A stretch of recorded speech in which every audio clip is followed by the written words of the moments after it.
Guys ഒരു സൂപ്പറായിട്ട് ഇതൊക്കെ കാണിച്ചു തരാട്ടാ. ഒരു അടിപൊളിയായിട്ടാണ്. ചൂണ്ടൊക്കെ വന്നതാണ്. ചൂണ്ടൊക്കെ വന്നപ്പോൾ തൊട്ടടുത്തോട്ട് വന്നൊരു സൂപ്പർ സാധനമാണ് ഇപ്പോൾ കാണിച്ചു തരാം.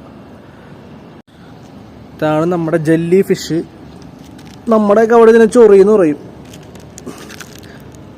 ഈ സാധനം വന്നു കഴിഞ്ഞാൽ വലയിലൊക്കെ പെട്ട് കഴിഞ്ഞാൽ പിന്നെ ആകെ അലമ്പായി. ഒരു കൂട്ടമായിട്ടാണ് ഇത് വരുള്ളൂ. പക്ഷെ ഇത് ഒറ്റക്കാണ് വന്നേക്കണത്. ഇത്ര അടുത്ത് ആദ്യമായിട്ടാണ് കാണുന്നത്. നമ്മുടെ ജെല്ലി ഫിഷ് നല്ല ഭംഗിയുണ്ട് കാണാൻ. ആശാന ഒറ്റക്കാണ്ട വന്നേക്കണേ. ഒറ്റക്കായിപ്പോയി. നൈസായിട്ട് പയ്യെ അങ്ങോട്ട് പോവാണ്. കൊള്ളാലേ.